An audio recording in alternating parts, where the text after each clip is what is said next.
So I am delighted to welcome our digital audience to this Q&A session that hopefully will have a chance to dive in a little bit deeper to some of the issues that were raised in this incredible film. So I'll let everybody introduce themselves. My name is Lisa Diamond. I'm a professor of psychology and gender studies at the University of Utah. And so I've been working in the field of psychology for my whole career. And so it's interesting where that field has gone and where it's gone through and where it's going. So I'll let both of my guests introduce themselves. Well, Lisa, it's great to be with you. I am Patrick Sammon, one of the co-directors of Cured, and I have been making documentaries now for a decade. The first one was called Codebreaker about Alan Turing, the gay British codebreaker who was brutally treated because he was gay. So we really am committed to um, telling stories about our history. They're so important. And I'm Bennett Singer, the other co-director of Cured, and I've been making historical and social issue documentaries for a couple decades, starting way back as a youth on Eyes on the Prize, which was the landmark PBS series, 14 hours on the history of the civil rights movement, which really did get me hooked on stories from history that have a relevance and a resonance for the present. And after that, I worked on a film about voting rights called Electoral Dysfunction, which was another PBS project, and a film about the life of Bayard Rustin, the gay civil rights activist. That was called Brother Outsider, and I think there's this commonality to all of those themes in terms of social justice and human rights, and what I hope is perhaps America living up to or coming closer to realizing its ideals of full equality and full citizenship for all of us. That's I love that point because I think that oftentimes in our country, after we've achieved some sort of milestone for equality, it often feels inevitable. Like, oh, of course, Mm. queer people can get married. Why would it be any different? And I know that watching this documentary myself and also watching it with people who don't know the history as well, they're a little bit shocked at how bad things were. The idea that simply speaking up and saying, I'm a psychiatrist and I'm a gay person, was so dangerous that this ridiculous costume would be devised. People don't remember that that wasn't that long ago. So I guess I'm interested in hearing sort of uh, when you first sort of realized just how much there was to this story and like just how much you wanted to tell it, to be the one to tell it. Well, that was one of the things, Lisa, when we first started on this. And I should say the photo behind me is the event you're speaking of, Dr. Anonymous, Yep. John Fryer, 1972, this incredible scene where he's forced to dress in disguise and use a voice distorting microphone in order to talk about what it's like to be a gay psychiatrist. When we started on this in, I guess, early 2015, I think we were both surprised to learn how pivotal this mental illness label classification was. It had huge impacts across people's lives, both in the practical, in terms of people were kept out of jobs, they were fired, they faced discrimination, but it also had such an impact on the psyche of gay and lesbian people. And I remember the first person we interviewed, Ron Gold, in the spring of 2015. He was a gay liberation activist, sort of on the front lines, and he admitted even he himself thought there was something wrong with him because of this mental illness label. So it was really an interesting dynamic for us to sort of appreciate as we started to tell this story. Yeah.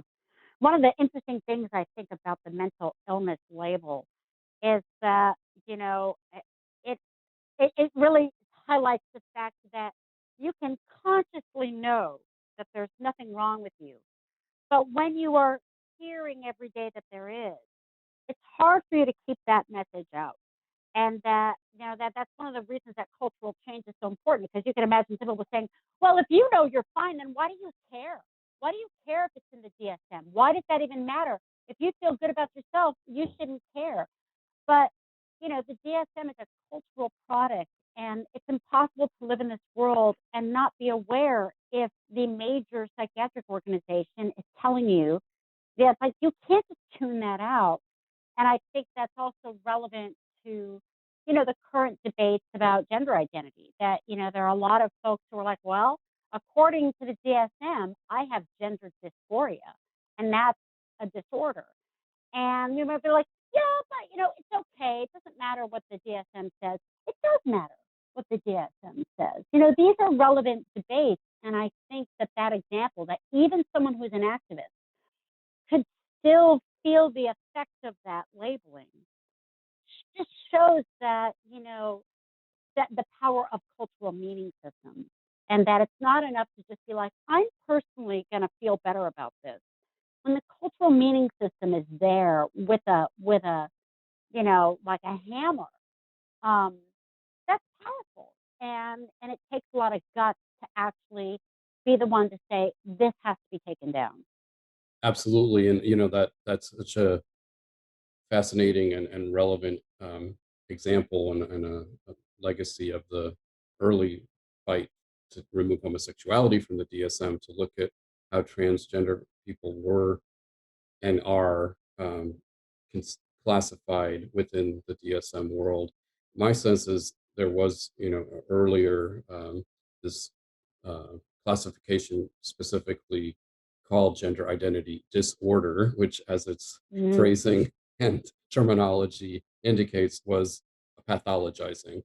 And that has shifted to gender dysphoria, which is at least is intended to be more neutral, and to say that there yeah, is this dissonance between there are this dissonance between gender identity and the gender someone was assigned at birth, and the dysphoria is specifically intended not to be pathologizing but rather descriptive, yeah, and also to enable folks to receive medical treatments and to have those treatments reimbursed through insurance. So it's a complicated but very closely related question. But I do think the APA understands the yeah, huge impact of calling something a disorder or a mental illness, or in the case of homosexuality in the original DSM, it was a sociopathic personality disturbance, which is kind of a killer when you're talking about, yeah, how those kind of labels affect populations and communities. I do think, the fact that the APA now is headed by an openly gay psychiatrist is yeah, yeah, indicative of the fact that things have changed and that institution has changed. And it's been encouraging to us, in fact, that they gave us a pretty sizable grant to take this film into communities and schools and mental health organizations, and really shine a spotlight on this dark aspect of their own history, and use it as a moment for healing and an opportunity for conversation. So that's pretty heartening. And of course, the struggle inside the mental health world and more broadly politically continues. But that is a pretty clear example of systemic lasting change that has actually happened. And the fact that the APA is now really leading the charge against conversion therapy, and saying that these mhm, modern day efforts to convert or cure someone on the basis of gender identity or sexual orientation are harmful and destructive. That's another very heartening sign, because 50 years ago, the APA was leading the argument that said this is something that is not only a mental illness, but a treatable and curable one, that, just come yeah, to us as psychiatrists and we can fix you. yeah. And it's amazing that fight continues to this day. And what's interesting, I've found in my own arguments with, uh, you know, people who want to preserve the right of individuals to pursue conversion therapy. They're like, why can't individuals just decide if they, want to do that? Um, and when you present those individuals with the scientific evidence that conversion therapy does so much damage that there is no ethical way to do it, what's interesting is they're not really interested in the science. Like, it doesn't. So I think one of the things that you find in the battle over the DSM is that some people in the fight actually care about the truth of the matter. The truth of the matter is that this is not a mental illness, and therefore, scientifically, you can't call it that. But some folks actually never cared about the science to begin with. They just wanted to use whatever tool was available to keep, promoting a certain ideology of what normal sexuality was. So it's like, it's hard. It's like you present the science to some people. Look, this isn't true, or this is not scientific. And they're like, well, we don't care, because actually what we really want to do is oppress you. So, It's I agree. it's Yeah, like, it's such a fascinating interplay of science and politics and cultural assumptions, and certainly with the DSM fight, the fact that it was situated right in the Cold War, where this whole sense of conformity and normality and you know protecting America from subversive forces, those ideas were all boiling the the country and the psychiatric world, and I think we're very connected, as you're saying.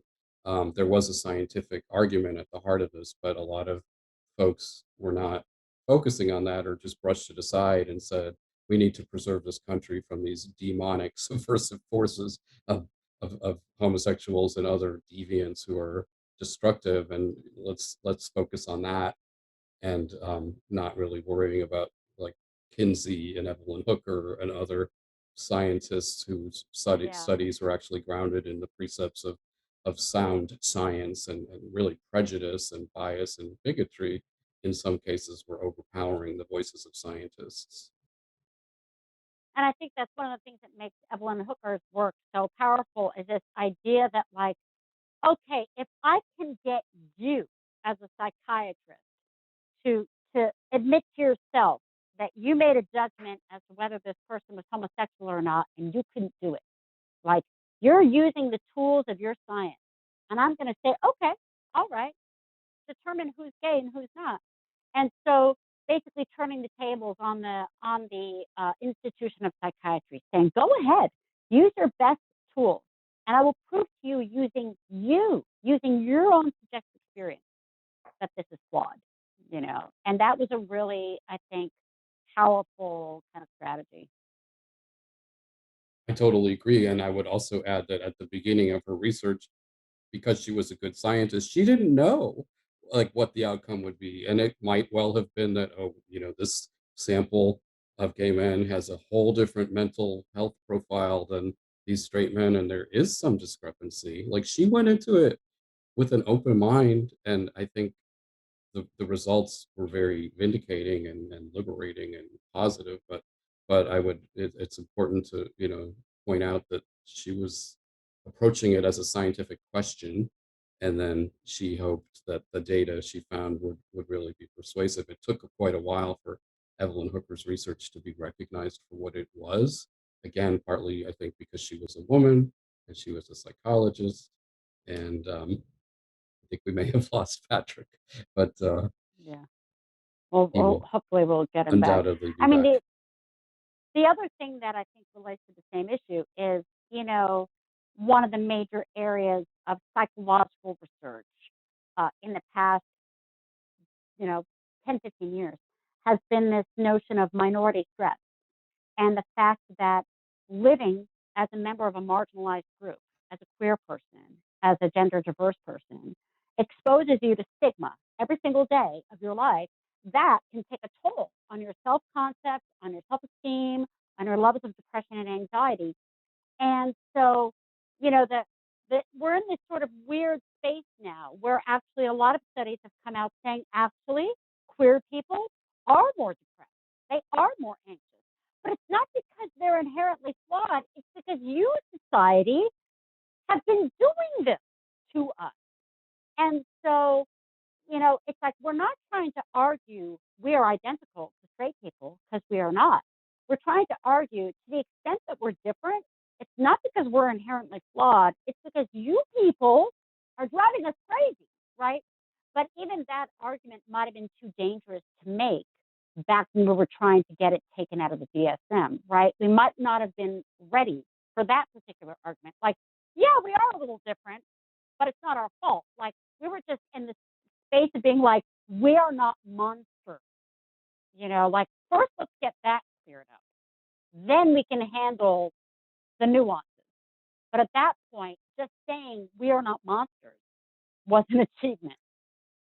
Absolutely. And that shift, I think it's really, yeah, fascinating to think about the shift in the relationship between LGBTQ people and the mental health world, as you're pointing out. Absolutely. And one piece of that, I love Ron Gold's speech, "Stop It, You're Making Me Sick," which he delivered at the 1973 APA convention. And it's such a landmark, really touching on all of these issues and from such a personal point of view. But he does say a couple things. One, nothing makes you sick like being told that you're sick, echoing what Hmm. you just said. But also, he says there doesn't have to be this adversarial relationship between LGBTQ people and psychiatrists. And I think that one of the real takeaways from the story is there was this process of dialogue where the protesters shifted from invading psychiatry meetings and shutting them down and making a lot of noise, which was essential at the beginning. That shifted to a process of dialogue where the gay and lesbian protesters and activists said, actually, we are the experts on our lives, not you. You've actually never talked to us. So how could you possibly have any expertise on who we are? And the psychiatrists listened in some measure I think and shifted you're their absolutely views. right. So that's pretty heartening too, as a sort of broader lesson from what this fight says about social change. If there is a process of dialogue and listening and openness and possibly the possibility that certain, once accepted beliefs can be revised, and there's this process of learning and education. Like I do give some credit to the psychiatrists for actually listening to Frank Kameny and the other activists and responding to the scientific arguments and evolving. Hello, It reminds me of the Sorry about distinction that. between, we that's missed you. okay. It reminds me of the distinction between calling somebody out and calling them in. Where calling someone out is you are messed up. You're oppressive and you're, blah blah blah. Versus saying, okay, there's a flaw in your approach. There's a better way. I would like to invite you in. I like Psychiatry doesn't have to be the enemy. Psychology doesn't have to be the enemy. We have the power to make it a better institution, one that will actually serve the needs of oppressed people and not further marginalize them. And frankly, I don't think it would have been possible for someone like me to become a psychologist who works to advance and empower, sexual diversity and gender diversity if this hadn't happened.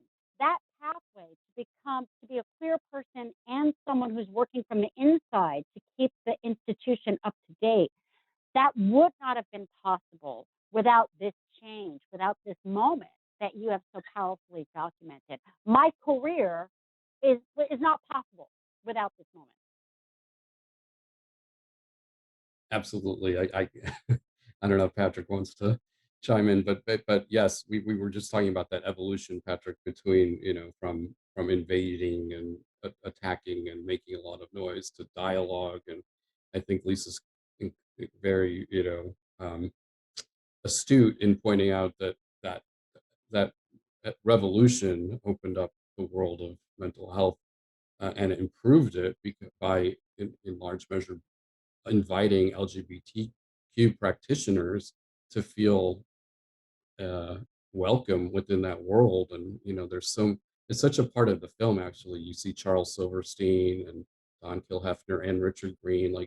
Well, Richard Green isn't a gay psychiatrist, but he's an ally, and Silverstein and Kilhefner are gay psychologists. So there's a real sense, even among our storytellers, that there isn't this chasm between LGBTQ folks and mental health. And there's a lot of practitioners who want to actually support and empower LGBTQ people and bring their own personal lens to that conversation.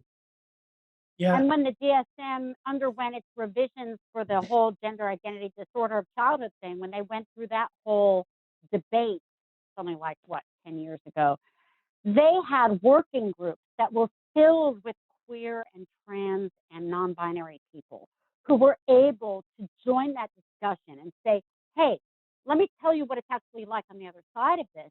And they had both the scientific authority and the personal experience to be able to say, hey, if you're going to make this change, you need to know how it's experienced by people like me.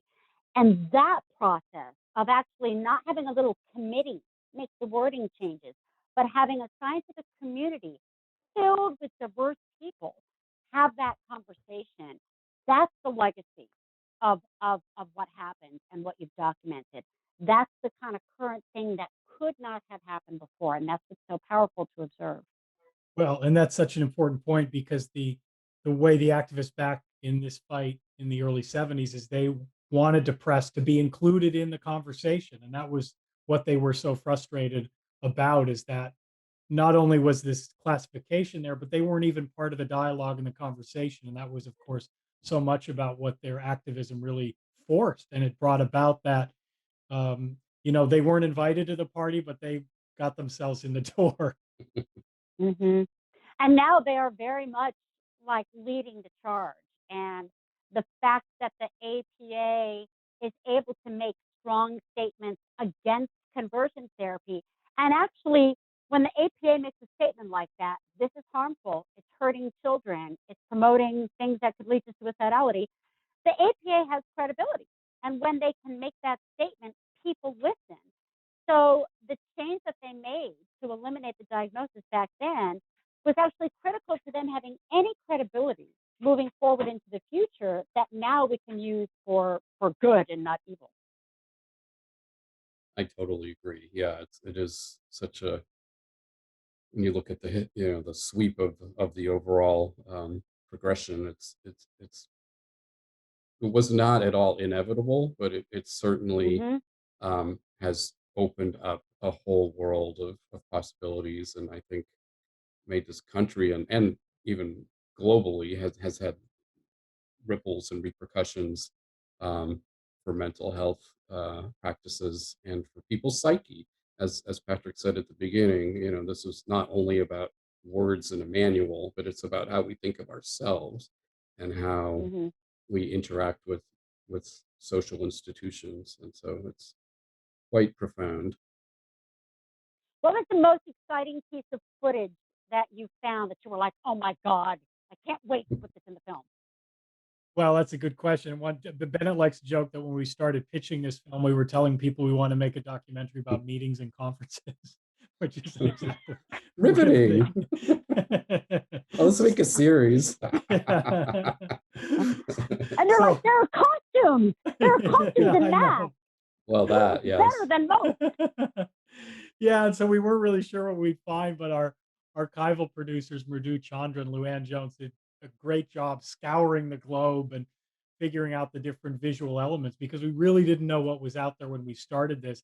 And I think just to flag one thing, and one lesson is you actually have to visit archives in person sometimes. Not everything's online. Mm. Bennett and I think, went to 10 or 12 in person, Cornell University and USC and UCLA. And well, we really hit the lottery in Philadelphia at the Historical Society of Pennsylvania. That's where John Hmm. Fryer's papers are, and 217 boxes that were left after he died. And we spent a week going through. And Bennett, I'll hand the baton to you since you were the one who found the golden ticket.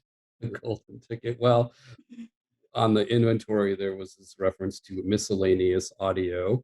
So I requested that box, and there's this little shoebox of cassettes, mostly unlabeled and not even in their little containers. And I sat there putting them into the rickety old cassette recorder, terrified that they were going to unravel and I get in big trouble from the librarian. But amid the organ music and the bird songs and the foreign language tapes that were in this cassette box was the actual recording of John Fryer giving that pivotal and electrifying speech in 1972, which, as Patrick, I think, has said, was the catalyst for this whole project, that moment. And so we didn't know that existed. I don't think the archive knew it existed, clearly. Um, and I just think having his authentic voice to take us into that moment gives the scene such authenticity and immediacy and emotional depth. And And no matter what actor or celebrity we could have found to recreate the No. text, we did have the text, but it just wouldn't have been the same. And so that was a major And the moment. audio, I was surprised at how good the audio quality was. Did you have to clean Yes, that up? Because I was like, this sounds good. we cleaned it up a bit, but those cassettes, when they don't crumble, they can last 50 years. And Because it I was, remember just being like getting chill bumps listening to mm, it and being like, damn, like this is the real deal.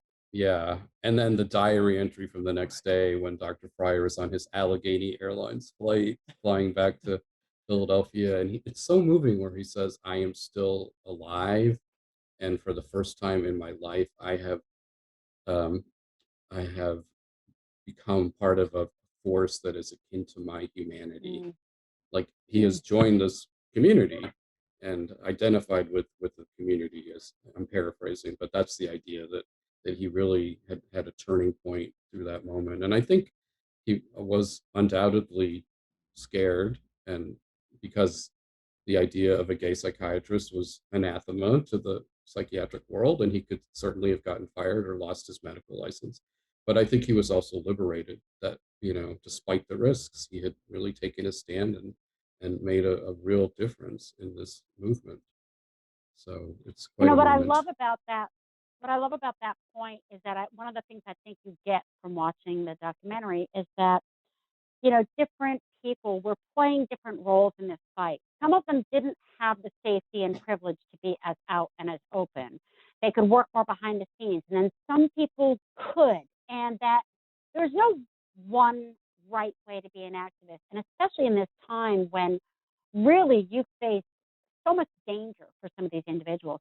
The idea that, okay, some of us are carrying more of the load for this piece of the fight, other of us are carrying some of the load in a different way. We're sharing a load, but each of us has a different part to play. Not everyone can take the risk to seize that moment and to say, you know what, if nothing else, it feeds my soul. Not everyone has the space to do that. And it's like all of us together picking up our piece. It's like the ant farm. I'm carrying this part of the leaf. You carry that part of the leaf, and we move along together. It really shows that there's a million different ways to pull on levers of change. Some of them were more behind the scenes, some of them were more vocal, but everyone was slowly pulling on the levers of change, and I think that's really hopeful and helpful to think about for the future. That wherever you are in this fight, there's a role for you to play, even if you're not ready personally to be as exposed to danger. There are working together as a community. Each of us has a part to play. And I think that really comes through the diversity of voices that we're trying different things to sort of make this transition. Well, that's a very insightful point, and that was so great that that was conveyed in the film because I know that was one of our goals. And to your point, it is really inspiring to other social change movement because it was people stepping forward and then they might go back into the background. And oftentimes also it wasn't choreographed. So it was people sort of stepping forward on their own. And there's something inspirational in that as well. It wasn't as if you had a someone leading, carrying the flag at the front of the group. It was people sort of moving forward together, finding the way that they could help, and that is so inspiring as we look at other movements for social change and how you bring about change. And I see that's so apt because when you're doing it, you're not sure what's the right thing to do. Should I make this speech? Should I wear a mask? Like, is that going to work? Like now we look back and we're like, oh, it all worked out well. But at the time, you're like, should we even do this? Is this the best way to go? Should we do it more quietly? Like, what are we doing? And so real social change kind of comes from the grassroots up. And when you're in it, you don't know if that's the right thing to do. Every step leads to another decision. And all the characters in the drama aren't aware of what their part in this is. They're just day by day chipping away at this thing. And it really just shows you that sort of emergent, like when social change kind of bubbles up, it reminds me in many ways of the Black Lives Matter movement, that it's not like we haven't been talking about police brutality for years, but something happened and something crystallized, and then things took off in a way, and then it seems like it became inevitable. I think it was kind of similar. People have Mm. been complaining about this for years. And then it's like this opportunity comes and this opportunity comes and this opportunity and one person here and one person over there. And all of a sudden you have a major social movement. But you couldn't have predicted it from the beginning. Absolutely, and we've done a number of panels with Reverend Magora Kennedy, who was part of that amazing panel of lesbians. The very first time that lesbians were on American television in 1971, and she really pushed back against his assertions that homosexuality was a mental aberration. But it's been really encouraging to hear her talk about how the pandemic and the lockdown really focused people's attention on George Floyd. And her Mm-hmm. analysis, which I think has a lot of weight, really is that this global pandemic in some ways had the unexpected benefit or result of a different focus on that horrific event, and resulting activism, and awareness of it. So and she, her own story has been so inspiring, and she's 82 now, but as we Mm. say in the film, not only was she on that Susskind panel, but as a 14-year-old she had to decide based on her mother's ultimatum of either going to a mental institution to get cured or marrying a man. So quite a brutal choice, and she talks about how that anger as a result of that really turned her into an activist, and she's still fighting in a Yeah. very intersectional way, which Yeah. is just so And inspiring. the fact that you can have the voices of people who, we're just grateful that they're still alive, that there are people who really straddle two different generations, that the world we live in now is unrecognizable to that 14-year-old child in many ways, not in all ways, and certainly here in Utah, we know about the continuing sources of oppression, but the ability to actually have someone who can reflect on a lifetime journey of being in a certain historical moment and being able to trace that and talk about what it meant is something that is so unique about this documentary and so powerful, because a lot of us growing up as children didn't have 80-year-old queer mentors to look to, like, oh, I want to be the crusty old dyke at 80 who's saying, like, I remember, like, that's something I can aspire to. You've given me my retirement persona. So Well, and that's one of the things we're hoping to do with our outreach and engagement campaign is use the film to promote intergenerational dialogue, where we can bring together, the 24-year-old activist with someone like Reverend Kennedy. And we really think it can be quite dynamic just to hear the different perspectives. And so we're sort of working to arrange some of those conversations and are excited about what can come of it. And speaking of that's Utah, great. I certainly know the struggle continues, but I do think that the fact that Utah is one of the states that has instituted a ban on conversion Yes. therapy really sets it apart and gives hope to other activists in conservative states that if it could happen in Utah, it could happen And the way anywhere. it happened, because I was a part of the dialogue when that happened, and the way it happened was that activists brought the scientific evidence to the church, and they said, listen, the harm is incontrovertible. The harm is so clear that, at the very least, do no harm. And the church was like, you're right. You're right. That's too much harm. And Mm. so that's a case where actually they listened to the science and they said, okay, even though we view this as a religious issue, we also have respect for the authority of scientific practice. And if you're saying that this can promote suicidality, we definitely don't want to be a part of that. And it was when the church changed their position that the Utah state legislature felt like, okay, then we'll take our cue from you. So Mm. I actually think you can look at what happened in Utah as a success story of a more inclusive and accurate scientific practice being able to push against public policy for the good of a marginalized population. So it has a sort of happy ending. And I think that you have documented the kernel of that happy ending. I think we're over time, so I'll leave it there on that happy ending. As if all the fights are won and we're all just like hunky, happy dory. This has been so great. Thank you so much for making this film, and thank you so much for talking about it with us.